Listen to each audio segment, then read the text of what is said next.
Hello friends, कैसे हैं। स्वागत है आप सभी का हमारे इस YouTube channel open study area पर। आइए बिहार बीपीएससी टीआरई 3.0 के लिए प्रैक्टिस सेट नंबर आज 8वां देखने जा रहे हैं। बहुत सारे दोस्त ऐसे हैं जिनका जो कुल स्कोर हो रहा है वो 30 प्लस हो रहा है और 30 प्लस हर हाल में आपको लगातार एक कोशिश करके एक आदत सी पकड़ लेनी है और उसी संबंध में आज ये 8वां नंबर प्रैक्टिस सेट है। दोस्तों, एक वीडियो को बनाने में हमारी बहुत मेहनत लगती है और उसके बाद जाकर के एक वीडियो आप लोग के तैयार होता है। आप लगातार हमसे डेली बाय डेली वीडियो की डिमांड करते हैं। दोस्तों, मैं पूरी कोशिश तो करता हूं लेकिन ये हो नहीं पाता है। ऐसे में हम आप सभी से रिक्वेस्ट करेंगे कि प्लीज़ इस चैनल को सब्सक्राइब करके और हमें मोटिवेट कीजिए ताकि हम आपके लिए लगातार काम करते रहें। किसी भी प्रकार की कोई त्रुटि होती है तो आप ज़रूर हमें कमेंट के माध्यम से सजेस्ट कर सकते हैं। आइए शुरुआत करेंगे और आज ये आपके पास 8वें प्रैक्टिस सेट नंबर का पहला प्रश्न है। 30 प्लस हर हाल में करने की कोशिश करिएगा। अंत में जरूर आप हमें कमेंट करके बताइएगा कि आज के इस सेशन में कुल कितने आपने सही आंसर किए हैं। प्रश्न है कि 1857 के विप्लव और उसके नायक से संबंधित कौन से जोड़ा गलत मिलाया गया है। निम्नलिखित में से वो कौन सा जो जोड़ा है वो उसके विप्लव और उसके स्थान से संबंधित चीज़ों को गलत मिलाया गया है। बख्त खान ये दिल्ली से संबंधित थे, ये सही है। मौलवी अहमदुल्लाह जो है अवध से संबंधित थे, ये भी सही है। कुंवर सिंह आरा से संबंधित थे, ये भी सही है। इसका मतलब कि पहले नंबर प्रश्न का सही आंसर ऑप्शन नंबर ई हो जाएगा। उपर्युक्त में से कोई सही नहीं है। एक का ऑप्शन नंबर ई हो गया। अगर आपने भी चुना है इसका आपका ऑप्शन नंबर ई तो आपका भी 1 नंबर हो जाते हैं, वरना आगे प्रयास जारी रखिए। आप देख रहे हैं open study area YouTube channel. British Bharat की राजधानी का कलकत्ता से दिल्ली स्थानांतरण किसके काल में हुआ था। तो ब्रिटिश भारत की राजधानी जो है पहले कलकत्ता थी, उसको दिल्ली स्थानांतरित किया गया। वैसी संबंध में पूछा जा रहा है कि वह कौन था जिसके शासनकाल में ऐसा निर्णय लिया गया। दूसरे का सही आंसर हो जाएगा option number B, Lord Hardinge. अगर आपने भी ऑप्शन नंबर बी चुना है तो बिल्कुल सही आंसर हो जाएगा। तीसरा नंबर क्वेश्चन आप लोग देख रहे हैं अभी जो है 1 से लेकर 8 तक के प्रश्न जो होगा वो भारतीय राष्ट्रीय आंदोलन से होगा। 8 से लेकर 9 से लेकर के और हम 16 तक भूगोल के क्वेश्चन देखेंगे। उसके बाद हम लोग करेंट अफेयर्स और अंत में हम लोग मैथ और साइंस को देखते हैं। तीसरा नंबर क्वेश्चन है लंदन में इंडियन होम रूल सोसाइटी को किसने प्रारंभ किया था। प्रश्न आपके सामने है। हूबहू क्वेश्चन से इसी प्रकार के एग्जाम्स में पूछे जाते हैं। लंदन में इंडियन होम रूल सोसाइटी को किसने प्रारंभ किया। सही आंसर है तीसरे का option number A, Shyamji Krishna Verma. याद रखेंगे लंदन में इंडियन होम रूल सोसाइटी को किसने प्रारंभ किया था, श्यामजी कृष्ण वर्मा। अगर आपने भी चुना है तो आपका एक अन्य आंसर सही हो जाता है। आप जरूर हमें कमेंट करके अंत में सजेस्ट कीजिएगा, अपने शहर का नाम लिख दीजिएगा या कुछ ना कुछ अपने बारे में ज़रूर लिखिएगा। जितने व्यूज आने चाहिए, जितने लाइक्स होने चाहिए, अधिक से अधिक लाइक कीजिए ताकि हम ज़्यादा से ज़्यादा मतलब मोटिवेट रहें और आपके लिए तैयारियां लगातार करते रहें। प्रश्न चौथा नंबर की कांग्रेस ने स्वराज प्रस्ताव वर्ष 1905 में पारित किया। प्रस्ताव का उद्देश्य निम्नलिखित में से क्या था। कांग्रेस ने स्वराज प्रस्ताव वर्ष 1905 में पारित किया था। इसका उद्देश्य निम्नलिखित में से किया गया था या इसका उद्देश्य निम्नलिखित में से क्या था। अपने लिए संविधान बनाने का अधिकार है परंतु ऐसा नहीं हुआ। उसके बाद स्वशासन सुनिश्चित करना, उत्तरदायी सरकार। उपर्युक्त में से एक से अधिक सही है। तो कांग्रेस ने जो स्वराज प्रस्ताव 1905 में पारित किया था उसका उद्देश्य मुख्य रूप से था स्वशासन सुनिश्चित करना। ऑप्शन नंबर बी इसका राइट आंसर है। दोस्तों, 5वां नंबर क्वेश्चन आपके सामने है कि निम्नलिखित में से कौन सही सुमेलित है। निम्नलिखित में से वो कौन है जिसको सही से मिलाया गया है। 5वां नंबर क्वेश्चन देख लीजिएगा। कहता है कि Pitt's India Act Warren Hasting के द्वारा ये सही मिलाया गया है। इल्बर्ट बिल रिपन के द्वारा पेश किया गया, यह भी सही है। राज्य हड़प नीति से संबंधित लॉर्ड डलहौजी है। तो निम्नलिखित में से कौन सही है। इस प्रकार से ऑप्शन नंबर डी इसका राइट आंसर हो जाता है। उपर्युक्त में से एक से अधिक सही है। आगे बढ़ते चलते छठे नंबर क्वेश्चन आप लोग देख लीजिए, आपके स्क्रीन पर है। छठा नंबर क्वेश्चन कहता है कि निम्नलिखित में से कौन सी घटना सबसे पहले हुई है। थोड़ा सा इसको और बड़ा कर लेते हैं। प्रश्न आपके सामने है कि निम्नलिखित में से कौन सी घटना सबसे पहले हुई। खेरा सत्याग्रह, असहयोग आंदोलन, चंपारण सत्याग्रह। आप देखिए आज खेरा सत्याग्रह 1918 से संबंधित ये बिंदु है। असहयोग आंदोलन 1920-22 है। चंपारण सत्याग्रह 1917। तो निम्नलिखित में से कौन सी घटना सबसे पहले घटी। इस प्रकार से ऑप्शन नंबर सी पर आप जरूर टेक आउट कर सकते हैं। ऑप्शन नंबर सी इसका राइट आंसर हो जाएगा।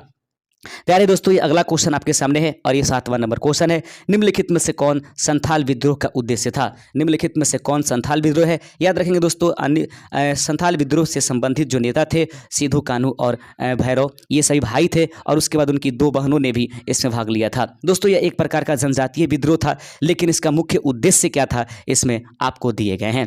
दिकुओं को भगाना, ये भी सही है। विदेशी शासन का अंत करना, ये भी सही है। अबुआ राज्य यानी अपना शासन स्थापित करना संथाल विद्रोह का एक प्रमुख उद्देश्य था। इसका मतलब कि ये तीनों के तीनों सही है, अतः ऑप्शन नंबर डी इसका राइट आंसर हो जाएगा। आप देख रहे हैं open study area YouTube channel. दोस्तों, जरूर हमारे चैनल को सब्सक्राइब प्लीज़ करते चलिएगा, लाइक करते चलिए। बहुत मेहनत के बाद एक वीडियो तैयार करते हैं और आप बिना लाइक किए हुए चले जाते हैं। दोस्तों, एक लाइक करने में क्या चला जाता है आपका? सबसे पहले तो इंपॉर्टेंट ये है कि हम ये नृत्य का वीडियो नहीं बनाते, जोकिंग का नहीं बनाते। ये हम आपके लाइफ से संबंधित, आपकी ज़िंदगी को सेटल्स कराने के लिए हम अपने वीडियो लगातार आपके लिए तैयार करते हैं। तो प्लीज़ एक शिक्षक होने के नाते एक शिक्षक का जरूर मदद कीजिए। अक्टूबर 1764 ईस्वी में अमीर कासिम अवध का नवाब तथा शाह आलम द्वितीय के संयुक्त सेना में बक्सर युद्ध में किसकी सेना से हार गई? कहता है कि अक्टूबर, यानी इसको हम लोग बक्सर के युद्ध के नाम से जानते हैं। 1764 ईस्वी में जो मीर कासिम अवध के नवाब तथा शाह आलम द्वितीय और बक्सर युद्ध में जो ये तीनों के तीनों मिल करके और युद्ध किए अंग्रेजों के खिलाफ, तो उसमें इनकी हार हो गई। तो किसकी सेना थी, यानी कि उस सेना का नेतृत्व कौन कर रहा था? सही आंसर है option number B, Hector Munro. याद रखेंगे। और पहला जो प्लासी का युद्ध 1757 में जो हुआ था, उसमें जो है क्लाइव जो है सेना का नेतृत्व कर रहा था, लेकिन यहां पर जो है हेक्टर मुनरो संबंधित है। आगे बढ़ते चलते हैं। 9वां नंबर क्वेश्चन आपके सामने है कि निम्नलिखित में वे 2 ग्रह कौन हैं जिनके कोई उपग्रह नहीं है? अब यहां से ज्योग्राफी के क्वेश्चन शुरू हो जाते हैं। निम्नलिखित में से वे 2 ग्रह निम्नलिखित में से कौन है जिनका कोई उपग्रह नहीं है? बृहस्पति, पृथ्वी और बृहस्पति। देखिए, पृथ्वी का उपग्रह जो है वह आपके सामने चंद्रमा है। बुध और शुक्र, बुध और शनि, शनि के पास उपग्रह है। लेकिन अगर बुध और शुक्र की बात किया जाए, 9वां नंबर का ऑप्शन नंबर बी, तो बुध और शुक्र के पास किसी प्रकार का कोई उपग्रह नहीं है। आगे बढ़ते चलते हैं दोस्तों। अगला नंबर क्वेश्चन आपके सामने है। प्रश्न है, भूमध्य रेखा निम्नलिखित में से किस देश से होकर नहीं गुजरती है? कहता है कि भूमध्य रेखा निम्नलिखित में से किस देश से होकर के नहीं गुजरती है? मेक्सिको, केन्या और ये ब्राजील। यानी कि निम्नलिखित में से वह कौन है जिससे आपको होकर के भूमध्य रेखा नहीं गुजरती है? सही आंसर है ऑप्शन नंबर ए, मेक्सिको से होकर के भूमध्य रेखा नहीं गुजरती है। लीजिए, आपके पास क्वेश्चन आपके पास है और प्रश्न को थोड़ा सा और छोटा करने की जरूरत पड़ेगी ताकि आप अच्छे से इस सभी प्रश्नों का ऑप्शंस देख सकें। प्रश्न है कि निम्नलिखित में से कौन क्रियाशील ज्वालामुखी है? निम्नलिखित में से वह कौन ज्वालामुखी है जिनको हम और आप क्रियाशील के ये तौर पर समझेंगे? याद रखिएगा, आगा कुआं यह एक प्रकार का क्रियाशील ज्वालामुखी नहीं है। एटना जो है एक क्रियाशील ज्वालामुखी है। लेकिन बात करें किलिमंजारो, यह भी एक नहीं है। लेकिन विसुवियस जो है वह एक प्रकार का क्रियाशील ज्वालामुखी है। अर्थात 2 और 4 इसका राइट आंसर हो जाएगा। ऑप्शन नंबर सी अगर आपने भी चुना है तो आपका आंसर सही हो जाएगा। अपना स्कोर अंत में जरूर आप हमें कमेंट कीजिएगा दोस्तों। आपका स्कोर पढ़ने में मजा आता है। जितना होगा ईमानदारी पूर्वक आंसर जो है अपना स्कोर हमें कमेंट कीजिएगा। सेतु समुद्रम परियोजना किसको जोड़ती है? सेतु समुद्रम परियोजना जो है किससे जोड़ती है? पाक खाड़ी और पाक जल संधि को, या फिर पाक खाड़ी और बंगाल की खाड़ी को, कुमारी, अंतरीप और मन्नार की खाड़ी को? 12वें का सही आंसर है कि उपयुक्त में से कोई आंसर सही नहीं है। मन्नार की खाड़ी को स्ट्रेट से जोड़ती है। याद रखेंगे, मन्नार की जो खाड़ी है उसको स्ट्रेट से जोड़ने का काम कौन करती है? सेतु समुद्रम परियोजना। ऑप्शन नंबर इसका ई आंसर राइट हो जाएगा। आगे बढ़ते चलते हैं दोस्तों। अगला क्वेश्चन आपके सामने है। 13 नंबर प्रश्न कहता है कि राष्ट्रीय विज्ञान दिवस कब मनाया जाता है? याद रखिएगा, निम्नलिखित में से प्रश्न आपसे पूछा गया है कि राष्ट्रीय विज्ञान दिवस कब मनाया जाएगा? 13वें का सही आंसर हो जाएगा ऑप्शन नंबर ए, राष्ट्रीय विज्ञान दिवस 28 फरवरी को मनाई जाती है। अगला क्वेश्चन आपके सामने, और अगले प्रश्न को थोड़ा सा बिल्कुल अच्छे तरीके से समझ लीजिए। थोड़ा सा छोटा करने की जरूरत पड़ जाएगा ताकि ऑप्शन नंबर ई आपको दिखाई दे। प्रश्न है दोस्तों कि बिहार के भौगोलिक स्थिति के संबंध में निम्नलिखित में से कौन सा से सही है? बिहार की अगर भौगोलिक स्थिति देखें तो इनमें से कौन सा कथन आपको सत्य नजर आता है? बिहार भारत के पूर्वी भाग में उपस्थित है, बिल्कुल सही है। बिहार एक भू आवेष्टित राज्य है, यह भी सही है। बिहार नेपाल से संयुक्त अंतर्राष्ट्रीय सीमा 729 किलोमीटर लंबी है, यह भी सही है। यानी उम्मीद करेंगे कि ऑप्शन नंबर डी इसका राइट आंसर हो जाएगा। 15वां नंबर क्वेश्चन देख लीजिएगा और प्रश्न 15वें नंबर को ध्यान से देखिएगा। प्रश्न कहता है 15वां नंबर, सांभर झील किस राज्य में स्थित है? सांभर झील जो है किस राज्य में उपस्थित है? तो दोस्तों 15वें का सही आंसर हो जाएगा कि राजस्थान में उपस्थित है सांभर झील। आगे बढ़ते चलते हैं, अगला क्वेश्चन देख लीजिएगा। अगला नंबर क्वेश्चन 16 नंबर प्रश्न आपके स्क्रीन पर है और प्रश्न है कि भारत के कुल क्षेत्रफल का कितना प्रतिशत बिहार के पास उपस्थित है? भूगोल से संबंधित अभी आप क्वेश्चन, ज्योग्राफी से संबंधित क्वेश्चन मुख्य आप देख रहे हैं। प्रश्न आप देख लीजिएगा, भारत के कुल क्षेत्रफल का कितना प्रतिशत बिहार के पास उपस्थित है? सही आंसर है इसका सी नंबर ऑप्शन, यानी कि 2.86% जो है भूखंड भारत का बिहार के पास उपस्थित है।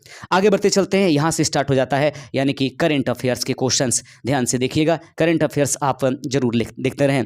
खेलो इंडिया विंटर गेम्स का चौथा संस्करण कहां आयोजित किया गया? खेलो इंडिया विंटर गेम्स का चौथा संस्करण कहां जो है आयोजित किया गया था? 17वें का सही आंसर आप सभी के सामने उपस्थित करा जाएगा। Option number A, Jammu and Kashmir में जो है दोस्तों वह खेलो इंडिया विंटर गेम्स आयोजित किया गया था। आइए बढ़ते चलते हैं, 18वें नंबर क्वेश्चन आपके स्क्रीन पर ये रहेगा और प्रश्न का था 18वां नंबर, ऑस्ट्रेलिया ओपन 2024 में महिला एकल का खिताब किसने जीता है? ऑस्ट्रेलिया ओपन 2024 में महिला एकल का खिताब किन के द्वारा जीता गया? 18वें का सही आंसर है एरिना सबलेंका के द्वारा जो है ऑस्ट्रेलियन ओपन 2024 में महिला एकल का खिताब जीता गया है।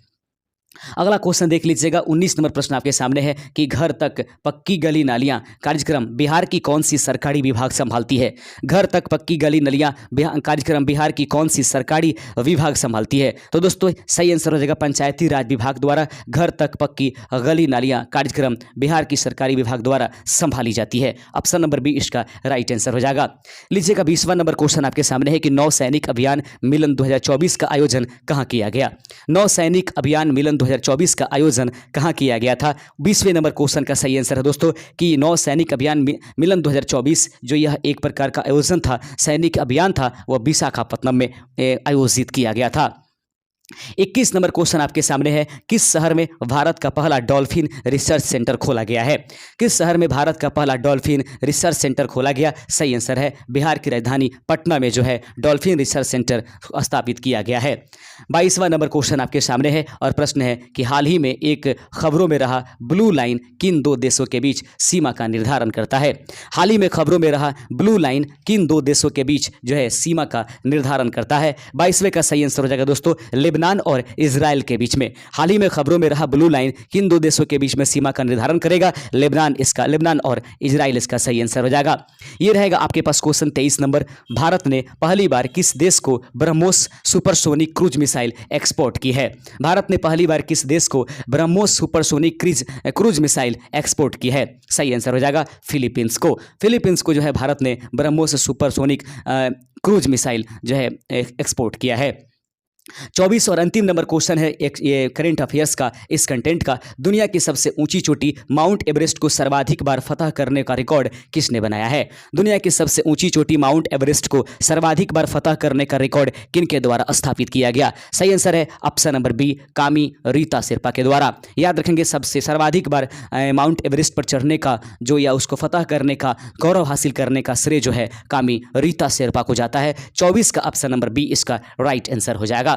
आगे बढ़ते चलते हैं दोस्तों, अब यहाँ से मैथमेटिक्स आपका स्टार्ट हो जाता है। प्रश्न यहाँ पर कहा जा रहा है कि के किस मान के लिए 3x² देखेंगे यहाँ पर 3x² प्लस kx+2 बराबर 0 के मूल वास्तविक है। सबसे पहले आप समझ लेंगे जिनके भी मूल वास्तविक होते हैं उसके लिए d > 0 होता है। ऐसा देख लीजिए कि कहीं भी > 0 चिन्ह नहीं प्रयोग किया गया है किसी भी ऑप्शंस में। इस प्रकार से उपर्युक्त में से कोई नहीं सही आंसर हो जाएगा। 26 नंबर क्वेश्चन को ध्यान से देखिए दोस्तों। प्रश्न कहता है कि एक त्रिभुज ABC में यदि कोण C का मान 105 डिग्री है, B का मान 45 डिग्री है और A का मान 2 सेंटीमीटर है तो B का मान निकाल लीजिए।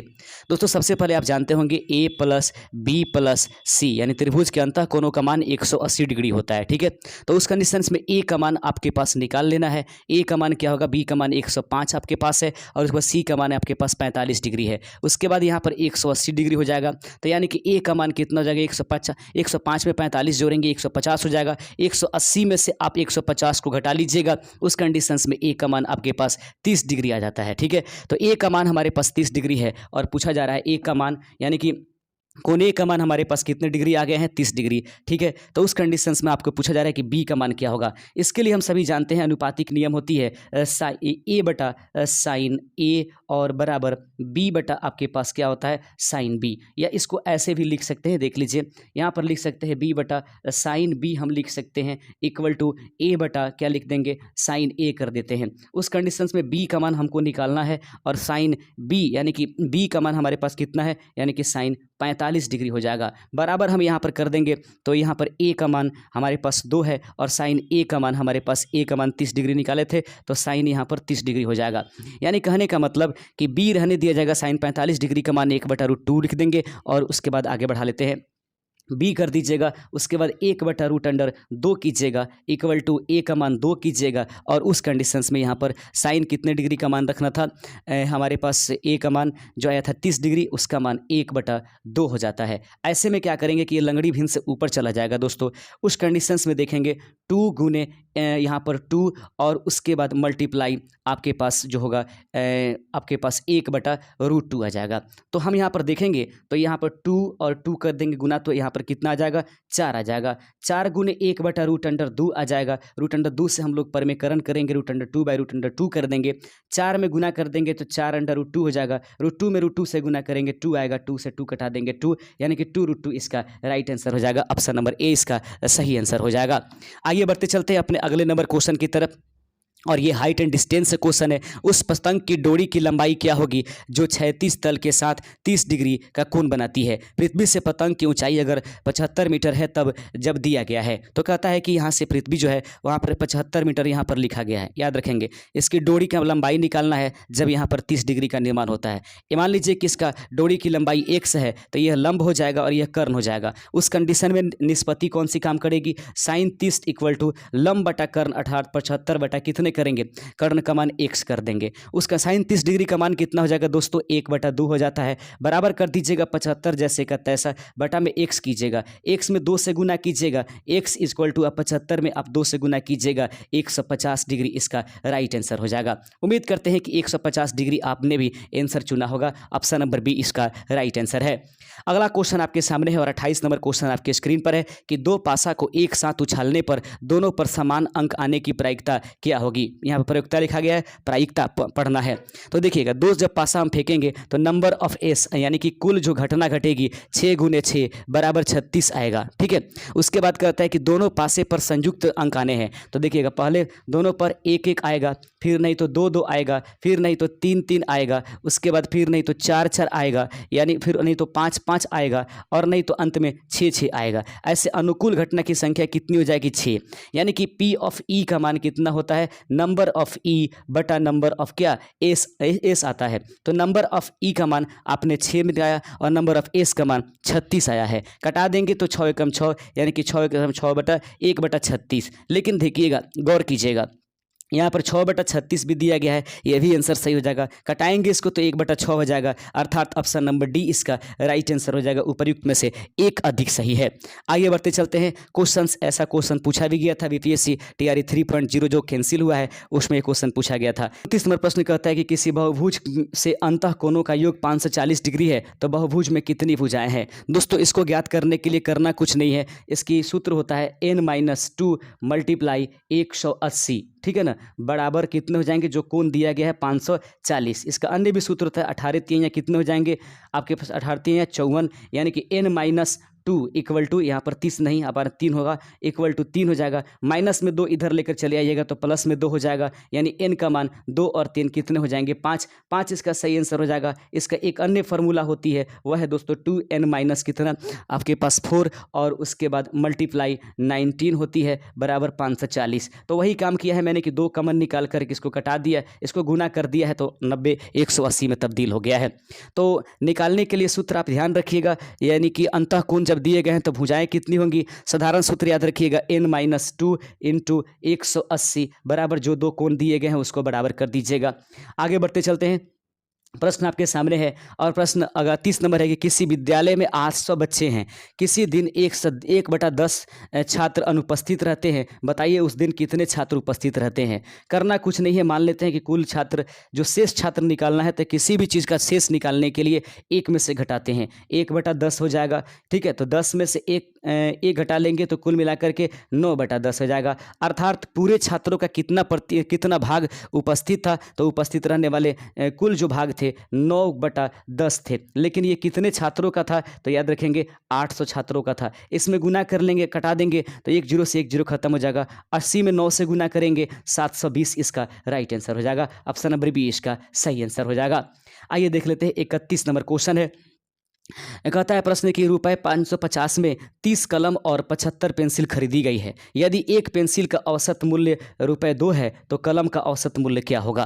कहता है कि 510 रुपये में 30 कलम और 75 पेंसिल खरीदी गई है। यदि एक पेंसिल का औसत मूल्य 2 रुपया है तो कलम का औसत मूल्य ज्ञात कीजिए। यानी कहने का तात्पर्य कुछ भी ज़्यादा सोचने विचारने की जरूरत नहीं है, ये आसानी पूर्वक आंसर निकलेगा। जब हम लोग को औसत मान लीजिए कि कलम के औसत मूल्य 1 है तो कुल मूल्य कितना हो जाएगा? 30 से गुना कर दीजिएगा और प्लस कर दीजिएगा। एक कलम का औसत मूल्य 2 है तो टोटल के कितना हो जाएगा? 2 गुने 75 हो जाएगा। उस कंडीशन में उसको जोड़ करके कितना मंगाया जा रहा है? 510 किया जा रहा है। ठीक है, अब चलिएगा 30 में 1 से गुना कीजिए, आपके पास 30x हो जाएगा। प्लस कीजिए 75 दूना 150 हो जाएगा। तो याद रखेंगे 150 इक्वल टू 500 कितने हो जाएंगे? 10। जब हम घटाएंगे दोस्तों 510 में से 150 तो यहाँ पर हमारे पास बचेगा 30x इक्वल टू 510 में से 150 घटाने पर 360 आएगा। कटा देंगे तो 12 तिहाई 36 आ जाएगा, यानी कि 360। 12 रुपये जो होगा एक कलम का औसत मूल्य निर्धारित किया जाएगा।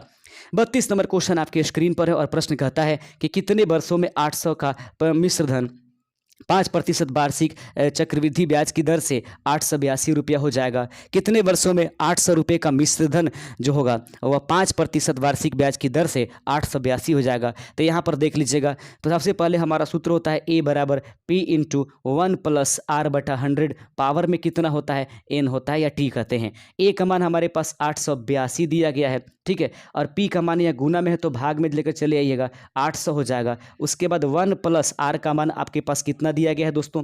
ध्यान से देखिएगा, R का मान आपके पास 5 दिया है। 5 में 100 से मतलब भाग दे दीजिए, N कर दीजिए, 20 बचे कितने हो जाएंगे? 100। अब देख लीजिएगा क्या हो गया, हमारे पास आया है ऊपर 882 बटा कितना लिखा गया है? 800 इक्वल टू कर देंगे हम लोग कितना लेकर आए थे?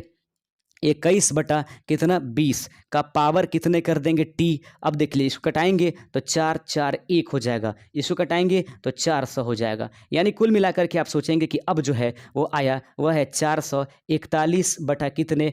800 और मल्टीप्लाई कितने हैं? 21 बटा कितने? 20 और पावर में कितना है दोस्तों? यहाँ पर T है। इसको भी हम लोग लिख सकते हैं 21 और बटा 20 का कितना होल स्क्वायर लिख सकते हैं। बराबर में यहाँ पर हो जाएगा 21 बटा 20 का होल पावर T हो जाएगा। इससे ये कैंसिल हो जाएगा, T से लड़ जाएगा 2, अर्थात इसका सही आंसर 2 वर्ष आंसर इसका राइट आंसर हो जाएगा। चलिएगा अब यहाँ से शुरुआत होता है हमारे पास साइंस के जो पार्ट है वो इस कंटेंट में। तो देखिएगा दोस्तों, अगला प्रश्न आपके सामने है कि राष्ट्रीय भौतिक प्रयोगशाला कहाँ स्थित है? तो राष्ट्रीय भौतिक प्रयोगशाला कहाँ स्थित है, ये प्रश्न आपसे पूछा जाता है कभी। तो याद रखिए 33 का सही आंसर हो जाएगा ऑप्शन नंबर A, यह नई दिल्ली में है। राष्ट्रीय भौतिक प्रयोगशाला नई दिल्ली में उपस्थित है। अगला क्वेश्चन आपके सामने है और प्रश्न देख लीजिएगा ध्यान से। प्रश्न कहता है दोस्तों, थोड़ा सा छोटा इसको कर लेते हैं, 1 मिनट थोड़ा सा, अब आगे देखते चलते हैं। प्रश्न आपके सामने है कि निम्नलिखित युक्तियों में से किसका मोटर गाड़ियों के इंजन को ठंडा करने के लिए प्रयोग किया जाता है? निम्नलिखित में से वह कौन सा युक्ति है जिसका प्रयोग मोटर गाड़ियों के इंजनों को ठंडा करने के लिए करेंगे? सही आंसर हो जाएगा ऑप्शन नंबर C, रेडिएटर का प्रयोग करते हैं। अगला क्वेश्चन आपके सामने है, किसी अर्धचालक का प्रतिरोध गर्म करने पर क्या होता है? यदि किसी अर्धचालक को हम गर्म करेंगे तो उसके प्रतिरोध पर क्या प्रभाव पड़ेगा? सही आंसर होगा उसका प्रतिरोध घटेगा। ऑप्शन नंबर B इसका सही आंसर है। अगला क्वेश्चन 36 नंबर कि हाइड्रोजन को जलाने से क्या बनेगा? तो दोस्तों हाइड्रोजन को जलाने से यानी कि H2 को ऑक्सीजन से अभिक्रिया कराने के बाद H2O का निर्माण होता है, यानी कि पानी। उपर्युक्त में से कोई आंसर सही नहीं है। ऑप्शन नंबर E इसका राइट आंसर हो जाएगा। 37 नंबर क्वेश्चन आपके पास है और प्रश्न कहता है कि सिगरेट लाइटर में निम्नलिखित में से कौन सी गैस का प्रयोग किया जाता है? जो सिगरेट लाइटर होता है जिसको प्रयोग सिगरेट को जलाने के लिए किया जाता है, उसमें कौन से गैस का प्रयोग किया जाता है? सही आंसर है ब्यूटेन का प्रयोग किया जाता है। 38 नंबर क्वेश्चन आपके सामने है कि वीटी कल्चर का संबंध किसके उत्पादन से है। तो दोस्तों वीटी कल्चर का संबंध जो होती है वह अंगूर के उत्पादन से है। ऑप्शन नंबर सी इसका राइट आंसर हो जाएगा। आगे बढ़ते चलते हैं। 39 नंबर क्वेश्चन आपके सामने है कि टमाटर में लाल रंग का कारण निम्नलिखित में से कौन है। टमाटर का रंग जो है वह लाल क्यों होता है। सही आंसर है टमाटर के लाल रंग होने का कारण लाइकोपीन है। ऑप्शन नंबर बी इसका सही आंसर है। 40 और अंतिम नंबर क्वेश्चन इस सेट का है कि जीवों में आनुवंशिक लक्षण संतान में ले जाए जाते हैं। जीवों में आनुवंशिक लक्षण जो होती है संतानों में एक पीढ़ी से दूसरी पीढ़ी में किसके द्वारा ले जाई जाती है। सही आंसर है क्रोमोसोम के द्वारा। ऑप्शन नंबर बी इसका राइट आंसर है। उम्मीद करते हैं दोस्तों कि आज की सेशन आपके लिए बहुत ही लाभदायक साबित होगा और चैनल पर नए चैनल को सब्सक्राइब कर दीजिएगा। अगले वीडियो के साथ हम जल्द से जल्द हाजिर होंगे। शुक्रिया। जय हिंद।